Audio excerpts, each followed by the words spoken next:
Welcome to the WWH show. This is a show that asks a series of why, what, and how questions on topics that have national, regional, and global significance and implications. Today, we have such a topic to talk about. Why ignoring cybersecurity will cost you terribly. In this studio, I'm so much excited to bring to you John Bailey, who has 20 years computer security experience. He is also certified computer security expert, and Mr. Bailey is also an international speaker and author. John, thank you very much for coming. Thank you very much. This is a really important topic, and I appreciate the opportunity to spread the word on how people can be safe without fear from hackers. You know, what's interesting is that we are here at ESAT. ESAT is a media which is an alternative information source to 90 million people in Ethiopia and also in the diaspora. And the government in Ethiopia doesn't want us to provide this alternative information. And so many times the government tried to jam us, take us off from the air 20 times. And they failed. Recently, they sent a delegation to Russia because our satellite provider is in Russia. And they tried to sabotage what we do. They tried us to be dropped from satellite service in Russia. Not only that, they put a jamming equipment in Russia to stop us providing alternative information to Ethiopians. Not only that, they attacked ESAT by cyber attack using spyware so many times to get some information, to misinform us, to hack and take some of the information about people who provide us information. So hacking is a very, very important topic to our organization, ESAT, and also to our leadership, and also to many people who are business owners, professionals, and community leaders, because we need to pay attention and know what's going on. This is a cyber world. We cannot just ignore about hacking. So Absolutely. Tell us about why do people and individuals get hacked? There are as many reasons for getting hacked as there are hackers. The number one reason there are hackers and people get hacked is for money. Information has value, and the person who can gather the greatest amount of information can leverage that to a lot of money. For example, just imagine if you were a hacker, you would be so excited about being able to hack into a company, let's say Target or one of the large retailers, and getting hundreds of millions of credit cards. And then you could just simply turn around, without even leaving your chair, simply turn around, type in a few keystrokes, and then sell it across the world to lots of other organizations who are going to use it for bad things. The number one reason people get hacked is for money. There are lots of other reasons for it. Some are bored people who just enjoy the challenge of going where they shouldn't be going. And then there are others like you in the intelligence industry, like your organization. People feel it is important for security, and unfortunately it really is. You've heard the numbers about how governments are going to be spending millions, if not billions of dollars on cyber technology, protecting themselves, but also looking at other countries to see what's going on. It's ever since they invented the first cipher, information's been very valuable and people have had to protect it. And there's groups of people who feel in order to protect themselves and what they do, they need to hack into other people's computer. It's really unfortunate.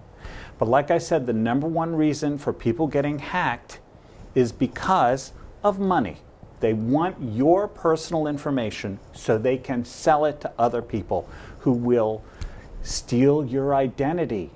Oh, they could take out even one credit card. If they just get your personal PII, personal identification information, they can open up a myriad of other accounts under your name, get the money, and you are left holding the bag for all that money they stole. It's so important. It's a message I'm trying to get out to people, and that's why I've started a website, www.missionunhackable.com. That's the goal, to be unhackable. It's a challenge today. There's lots of cyber threats out there. So credit card information, all that information has value, and people want to get it. And they will use the latest in technology and the latest in trickery and psychology to get it. By the way, why did you join this field, this industry, cyber security? What's the reason behind you joined this industry? Why you are passionate about it? Well, I think cybersecurity, I'm a nerd. I'm a nerd. I like technology. I like what it can bring. And over the years, I've noticed there are benefits, and then there's also downside to technology. I think the first time I really became aware of hacking was when I was hacked. Fortunately, it wasn't an enemy country or somebody trying to get my information. Many years ago, I was working as a database administrator for a government organization. And I was the only person in that job position. When I got back from vacation, they had hired someone else to work along with me. Well, I thought I knew it all. Back there, I thought I was the expert.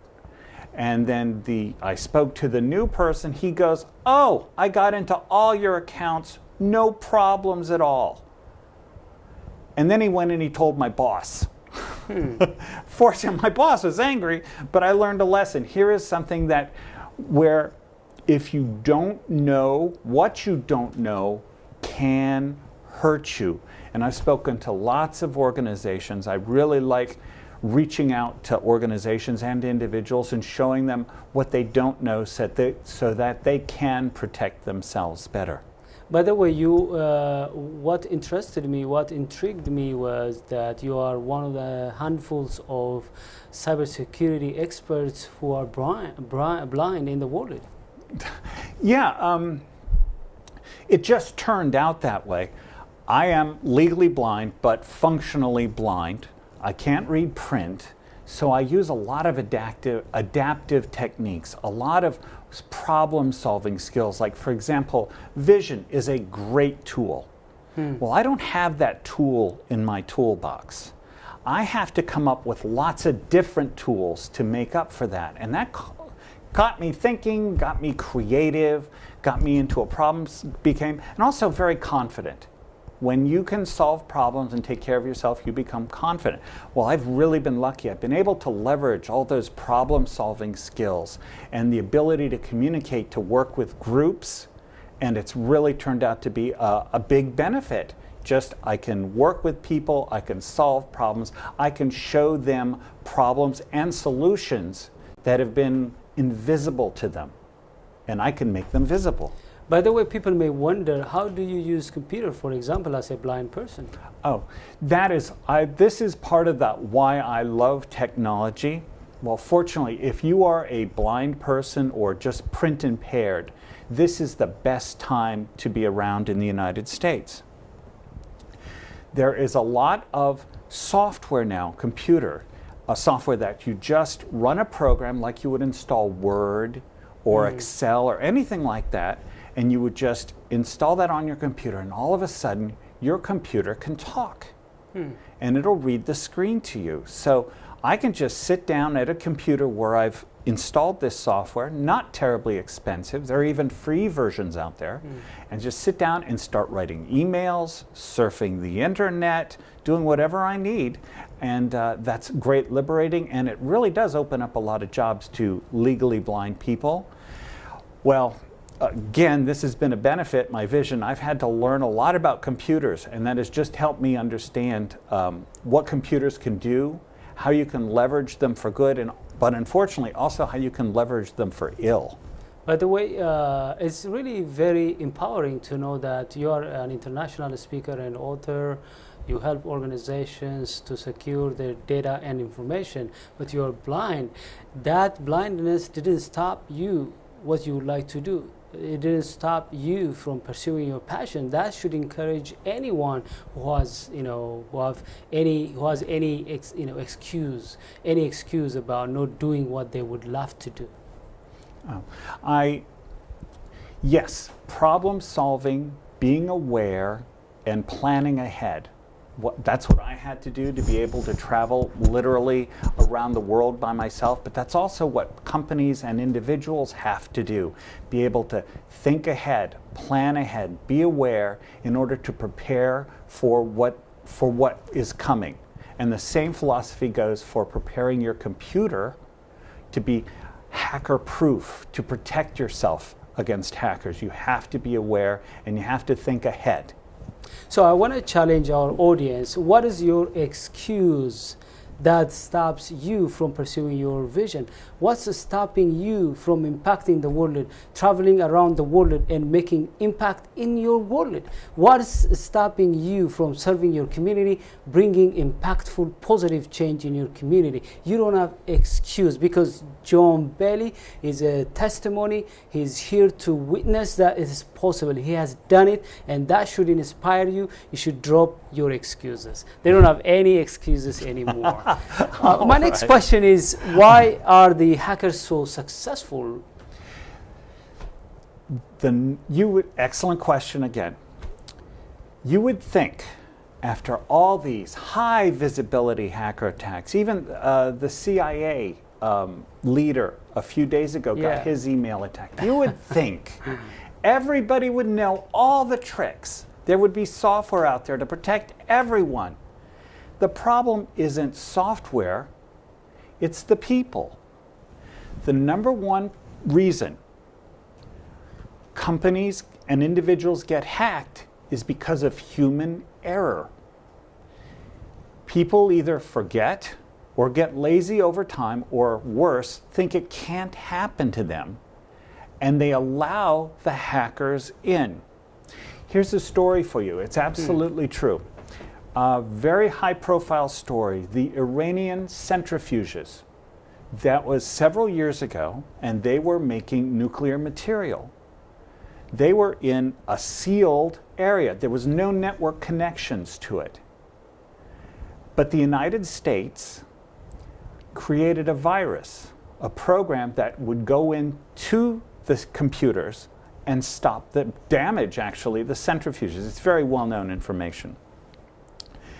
You have this area and there's no computer connections to it. Well, how do you get your virus, computer virus, into that area? They left thumb drives all over the place. And the workers, knowing perfectly well they're not supposed to bring in equipment or materials from outside, especially computer equipment, started bringing in. And over time, it got deeper and deeper into the facility. Finally, somebody took a thumb drive that they shouldn't have had in there, plugged it in, and then the centrifuges were damaged. Completely human error. In computer security speak, that's called human engineering. And since human engineering is one of the major problems, passwords are a particular problem because people don't go to the effort of making a password that hackers can't get to. For what I'm saying is, people make very simple, very easy passwords. Hackers are some of the most well-informed people about psychology you'd ever meet. They're constantly in contact with each other. And they study human behavior. And they know that people have patterns. And hackers leverage their knowledge of these patterns in order to break through security. For example, an ideal password would be very long and completely random characters. No one has a password like that. No human has a password like that. So they make it up out of words they can remember. Well, you've probably seen it on the internet. They come out with most popular passwords. And it's a list. It's 100. Well, the most popular passwords are patterns like 121212. Hackers know that. And that's probably one of the first passwords they try to use to break into your account. Or your first name, or your birthday, or exactly, something. Exactly. Or information they find on social media. Other QWERTY, some of the worst passwords. So if you're interested, I could tell you how to very quickly create a password that's nearly unhackable. So what, if you'd like. Yeah, why people assume that they're going to be hacked? Because they are being hacked. How do they know? And why they are assuming that? There was a survey done by the Secret Service and other organizations just recently, and they interviewed 4,000 corporations. And out of that, the average number of attacks on each organization, I mean serious attacks, was 150. What wasn't known, well, another fact was in there, 50% of them, or those who didn't think they were hacked, didn't know they had been hacked. They found out through a third party. So they were completely unaware that their information was vulnerable and probably stolen and being used someplace else. They were just completely unaware. If you had a machine, and they have machines like this, just watching traffic on the internet, just, with the lights blinking and stuff, you will see so much information being thrown at your computer that it's amazing how hard they're trying. And most of this, actually the vast majority, if not all of it, is automated. These are computers hacking other computers and programmed with human behavior knowledge, human engineering patterns. They try to get into your computer. Here's an example. I was rebuilding a laptop computer. I had an old computer, started from scratch, got rid of everything on there, new operating system. I knew one of the first things I had to do was put an antivirus program on there. So I hooked it up to the internet, started my browser, and I got hacked. Wow. I literally just turned it on, and some program, just me going onto the internet without that antivirus software in there, it took control of my computer and took me to a website I'd never seen before. That's how quickly hacking can happen, and that's why we have to prepare. And that's why I've talked to over 80 organizations on how they can better protect themselves. And they have to keep up with it. It's not something that you could just, well, I did it last week, I can rest now. Hackers are constantly looking for holes in security, and they will use those to get at your computer. What are hackers looking for?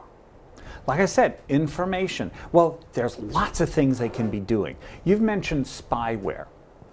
That's one category of the umbrella. The umbrella term is malware. Yes. Under there is spyware, adware, viruses, worms, all those things. Viruses, self-replicating, usually damage your computer. There's one kind of virus out there that's called ransomware, and that's becoming more and more popular. It will take control of your computer and not let go of it. You don't have access to your data unless you pay them money. Let's see. Spyware is software that watches what you do on the computer. It's less disruptive, unlike, for example, worm. It may take down your network. It's disruptive. But spyware, as you said, it's silent. It's trying to gather data from you. It is not disruptive. You may not even know that you have been hacked and you have been watched. Yes. There's a kind of spyware called key logging software. So it just records every keystroke you type. And those keystrokes can include your username and passwords and your account information. And then there's something called adware, which just is a marketing tool for knowing which websites you visit. And it's really important, and I really love showing people what these things are and how they can get rid of them, how they can avoid them, and then there's also very simple remedies for getting rid of them. So tell us some of the attacks a hacker may launch against people and businesses. Well, one of the most, there's jargon for every industry. Every profession has jargon. And I found that the jargon for the computer security industry kind of makes me smile. But it's really serious. Yeah. One is called smurfing. Smurfing. American television, little blue cartoon characters. Yeah. I don't know what the connection is, but it's very serious. Another term for it is a denial of service. That's when hackers, trying to remember a website, there were several organizations that had angered groups, hacker groups, and the hacker groups decided, well, we're going to shut down their website.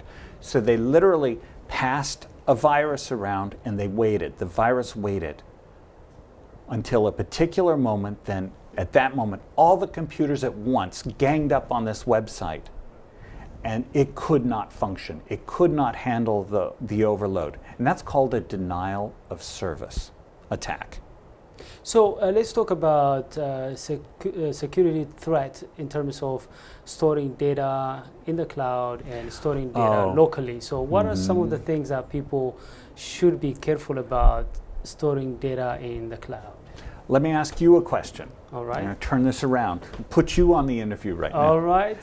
How comfortable would you be giving someone your wallet? Uncomfortable. Super Yeah, a complete stranger. Yeah. Well, that's what you're doing when you store your information on the cloud. At least you know if you store it on your computer, you know where it is, you know what the passwords are, and you know how often you back up. But when you store your information on the cloud, you are trusting that another organization and an employee of that organization who you'll never meet and who you hope is not having a bad day at work and not angry at his boss. You're losing your control. You don't have any control. Yes, and it isn't a bad thing to store your information on the cloud, but you have to be aware of what you're giving up. When you talk to your cloud provider going, okay, who's going to be responsible for the security? And if they're like, well, we can't guarantee anything, odds are it's not a good choice, because you want them to be as secure, as studious at protecting your vital information as you would be, if not more. You heard in the United States several months ago, many celebrities got their photos hacked. Yes, and usually they were very embarrassing photos. Yeah. I like to say not family friendly photos, and I really suspect that many of the celebrities who said yes, mine were, that didn't happen to them. They just wanted to be in the newspaper. Yeah. Well, they stored their stuff on the cloud. And in this case, it's very true. The most visible targets are the ones that are going to get hacked first. And it's a fact that if you are targeted specifically, you will be broken into.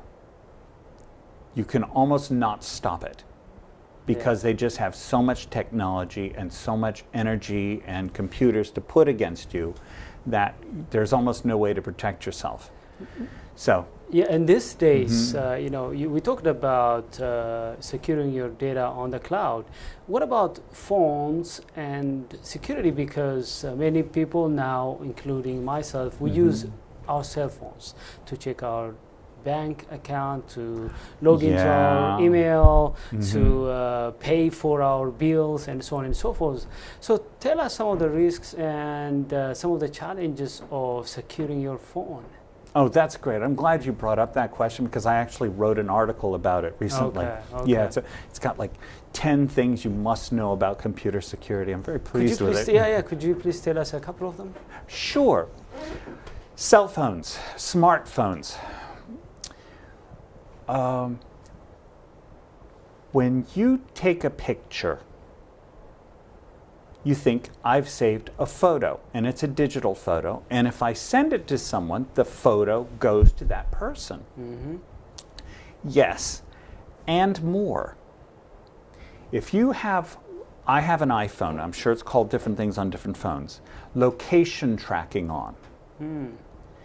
That information, your longitude, latitude, the date the photo was taken, all that goes with the photo. Mm-hmm. So if, let's say, you post it on social media, and let's say you take a picture of your home or your neighborhood, and they can't see, let's say on the photo, any addresses or anything. You're very proud of yourself. Yeah. No addresses, so no one can figure it out. Yeah. There are programs to pull that out so they know exactly where that photo was taken. When you go on vacation and you're taking photos and posting, even if you don't say where you're at or anything, hackers who are constantly surfing social media will know exactly where you are and that you're not home. When you tweet, same thing. You're giving information about your location and it tells people you're not home. A couple of weeks ago, true story, policeman came to my front door. I opened the door. Oh, well, actually, before I opened the door, one of my kids yells, "It's the police!" I'm like, oh, wow. I said, I'm thinking to myself, oh no, what has my son done now? But no, he was innocent. He was innocent. Go, and the cops are almost apologetic. They say there was a woman down the street, 3 houses down, and her house had been broken into. And they were kind of, because this is a very safe neighborhood. I'm very fortunate. Someone had taken a brick, broken through the glass in the back, and stolen all the jewelry. Wow. What had tipped off the burglars was she didn't stop her mail. Her mailbox was full of letters. And that's just basically a welcome sign. Well, if you use a smartphone and you have location tracking on, you might as well put a welcome sign on your house. If you talk about your vacation before you go, hackers will see that. And if it catches their attention, they will probably be the first people to visit your house after you've left. Wow. People feel very comfortable sharing some very personal information using social media, and they should be much more careful. So that's just one part of the phone. It tells people where you are and when you were there. Something else. There was an experiment done. It was a security conference, and they set up sensors in all the rooms, in many of the rooms of the hotel. And they followed people by their cell phones. They had Bluetooth turned on.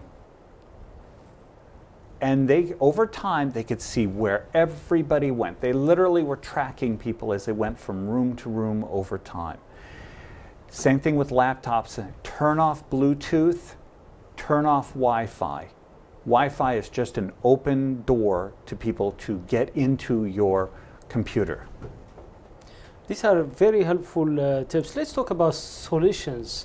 Okay. How can a company, like organizations like ours, constantly attacked by cyber spying from a region from Addis Ababa illegally in the, on the soil of the United States, and also there are individuals who are prone to attacks for, as you said, for money purpose, like people want to get into their banking information. So how can we, individuals and organizations, prepare ourselves for an attack? The number one, like I said, the number one reason hackers get into systems is because of human error and ignorance. They get tired, or whatever reason, people leave doors open. The only defense about that is to constantly remind people that what the rules are, and to be very serious about what the rules are, but to teach it so that people don't sit there just waiting for the meeting to be over. Let's say you have a conference or something saying, these are the security. We have to give this security thing about what the rules are about logging in and stuff.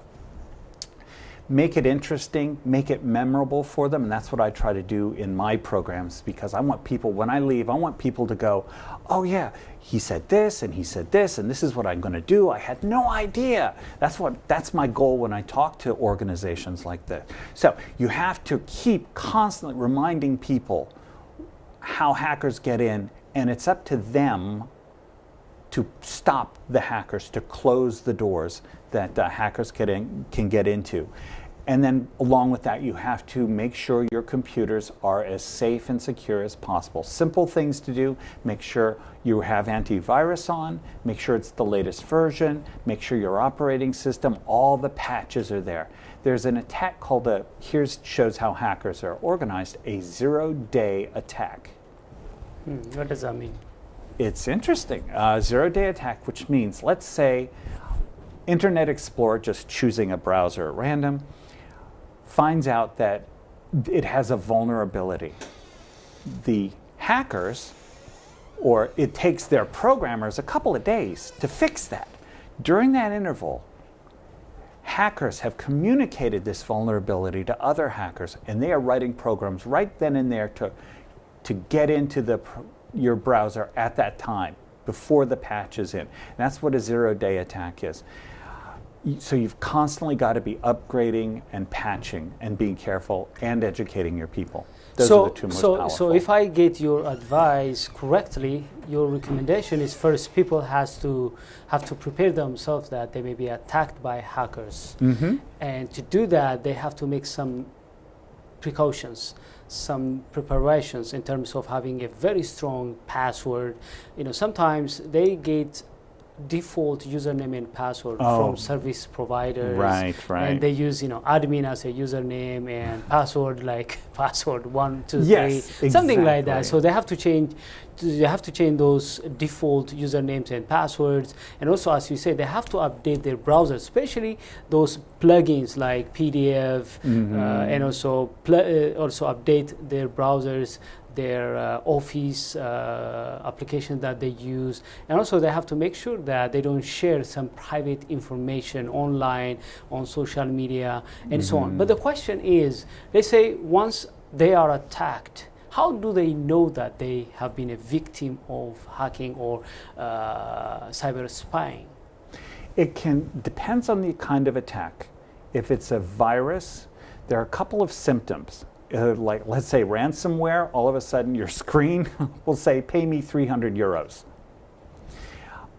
You'll notice, well, every virus and adware and spyware that gets on your computer takes up resources. If you notice over time your computer's slowing down, and if you look at like how much memory is being used and how much processor percentage is being used, those are excellent clues to know something else is going on. What you should do are also programs that a lot of antivirus will stop a virus before it gets to your computer. Well, there are programs you could use, and many of them are free, very useful programs, that'll fix things after the virus. Would you mention some of them? Sure. One of my favorite is called Spybot, Spybot.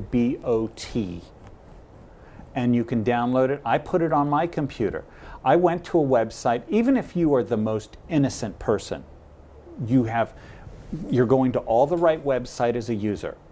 You have a strong password. You will click on a link or something that looks like one thing, but it's something else. Well, I had downloaded accidentally, I think, what was that? I was trying to download a file of some kind, and I thought the site was trusted, and it put something on my computer. Almost immediately I saw that my browser, Internet Explorer, just came to a crawl. Obvious symptom. I looked at the numbers on percentage of memory, and I'm not doing anything. I'm not running, and it was like 100%. So it had taken up all the resources. So one program, lots of different programs. Spybot ran that on my computer. and it found 5 or 6 little programs on there, but my problem was gone. And I set it up to run regularly because there will be things that your antivirus won't catch. That's very interesting, because I heard that, for example, the spyware that the government in Ethiopia uses to attack journalists and ISAT in the diaspora is very expensive, up to 500,000 US dollars. Imagine a country which has 8.2 million people starved now because of lack of rain, buying expensive spyware for which you don't have anti-spyware, because they are very powerful and they are very malicious, and it's very hard. They circumvent all of your security parameters. So it's very hard to have anti-spyware for every spyware. Absolutely. So it's always better to protect yourself before they get there. So tell us a little bit about some of the precautions we should take, for example, in terms of downloading files, in terms of opening some suspicious emails. So how can people prevent themselves from hackers, from spies, people who make cyber attacks? Well, one of the most common ways of attacking your computer is through email and attachments. You'll get a lot of spam, which is another word for email that you just don't want. You didn't subscribe to it, but you get a lot of it. In these emails, they will have there's a couple of things you should look at before you do anything, before you even open it. First question you should ask yourself is, do I know this person? If this person is unfamiliar to you, or the subject line looks strange, or just not something right with it, just delete it. The best defense against an infected email is just deleting it without even opening it. Oh, as a sidebar, in some email clients, it automatically gives you a preview. It automatically opens any email that you've highlighted. Turn that off. That's just it does not give you the chance to delete an infected email ahead of time. It automatically opens it up, and that causes problem. Companies that send emails can track even if you open an email. And that puts you on their list. You will get more emails from them. Something else, just don't click on links. There's my wife works for an organization. Okay. And she got an email and it looked very official. And there was a link on there. It says, there's a problem. We need you to log in to our server and change your employee information. She looked at it and almost clicked on it, but then noticed one of the letters wasn't right. It looked like her company name, but instead actually of an A, it was the letter I. But if you quickly glanced at it, you would think, it's the same thing. And if you clicked on it, it would probably take you to a website that looked just like your company's website, or close enough facsimile, and ask you to log in. That is one way hackers fool you into giving your username and password away, taking you to a website. Yeah, by the way, John, you mentioned a very important topic, because the jargon, the term for this is phishing, because I have received that kind of emails to phish my information. Yes. Like, they send you, as you said, Bank of America logo with a little bit change in its URL. And you think this is from Bank of America. They are saying, we closed your account. We need you to, give us this information to open your account or whatever. And they fool you.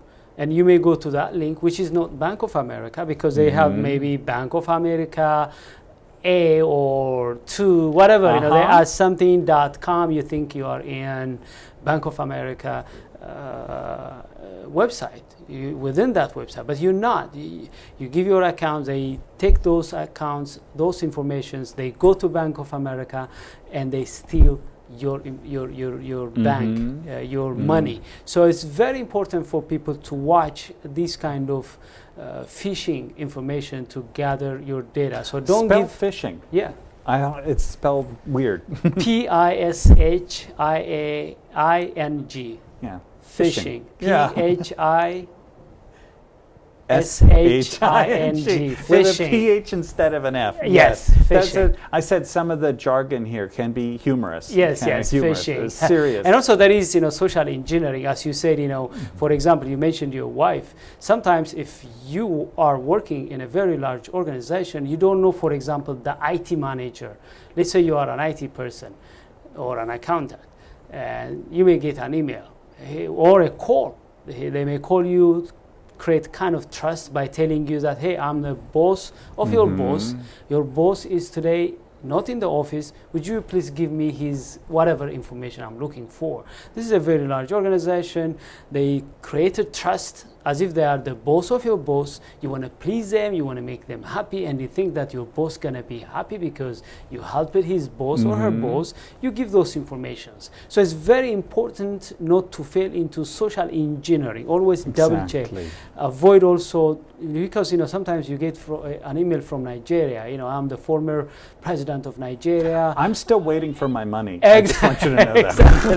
We want to channel that money to your account. We just need your account. Oh, that's a class. So but people fall for for fall it. into that. Millions of dollars, billions of dollars have been lost because of that. And you're right. Is there any other precautions that you want to share with our audience? Oh, there so are. that they may not be hacked. If they hack, how can they rebound from hacking?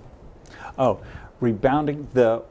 What people should do, if a good company, even a good individual who knows that hackers are out there and will eventually probably infect their computer, is to make good backups.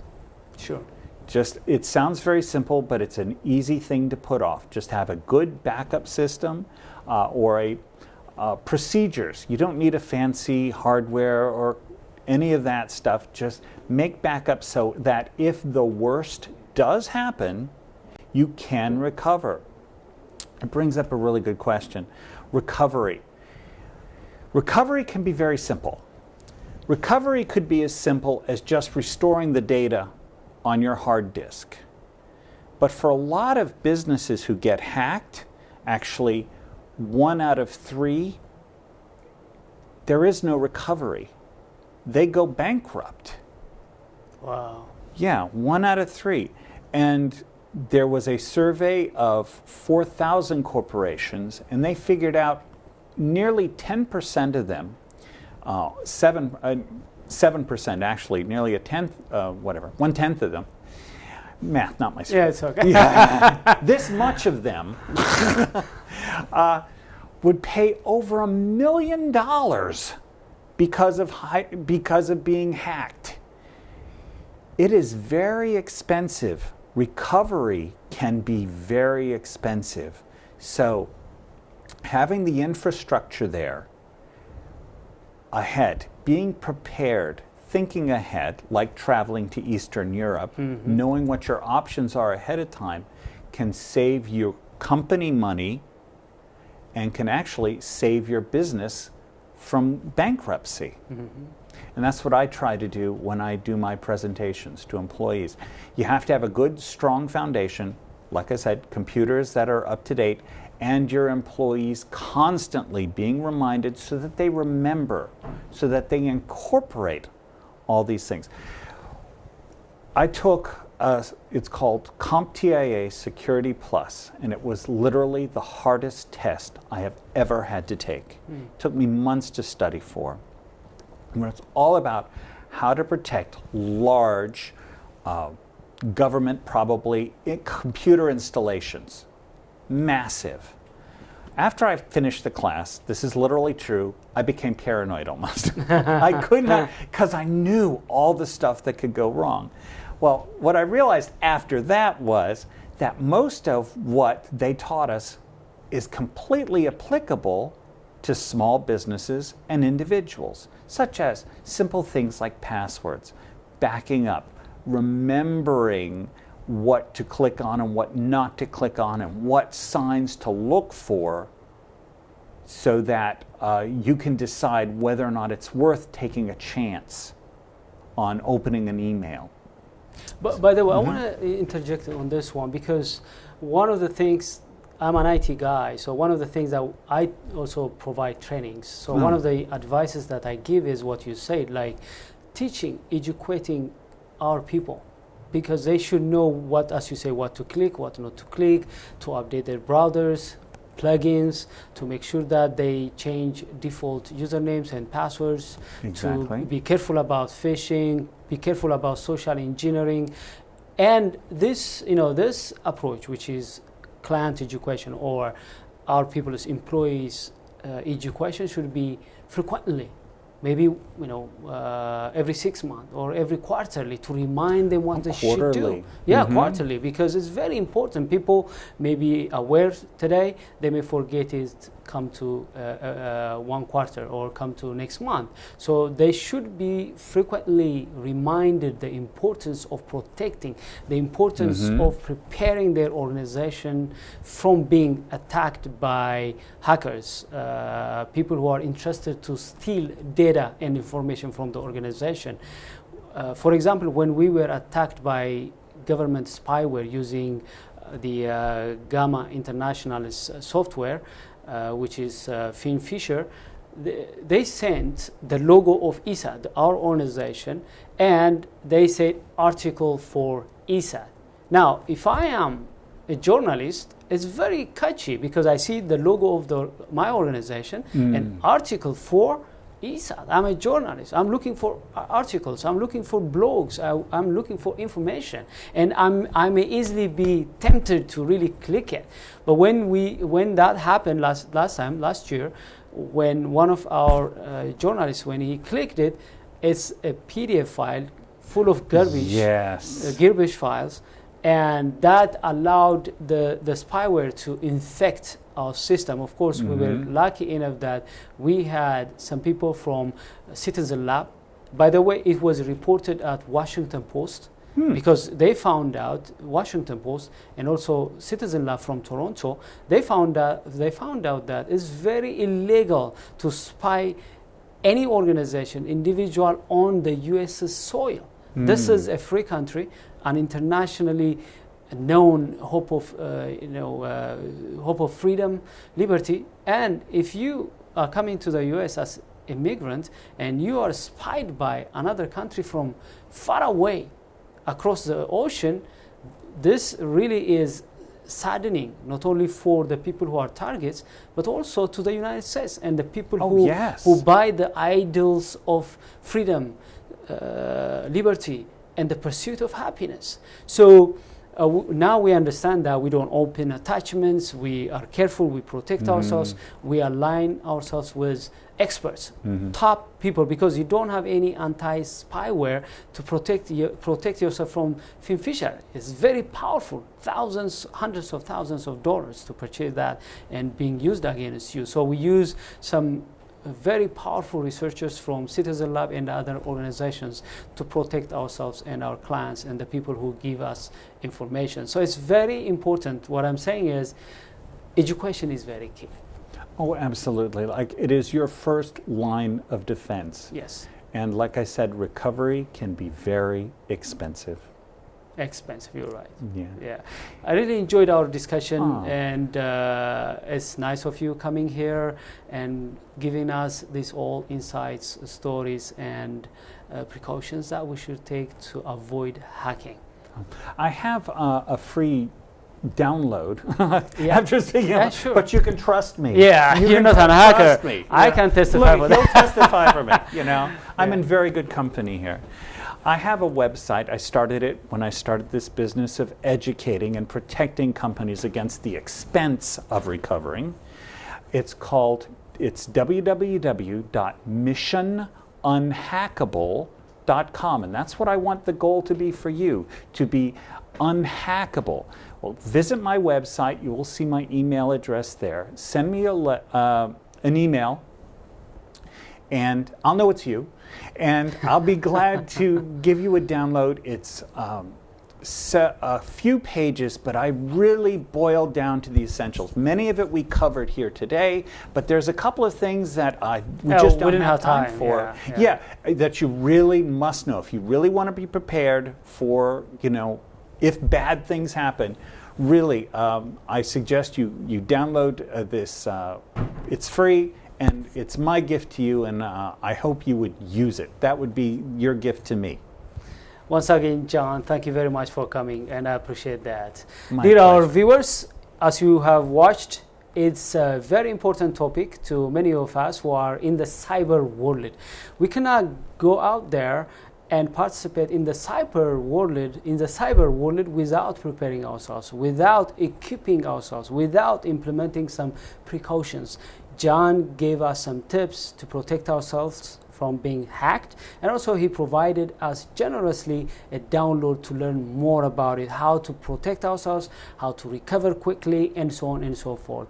I encourage you to read more, take some measures that we have discussed here, and be safe from being hacked. Otherwise, it's gonna cost you terribly. Thank you very much for watching.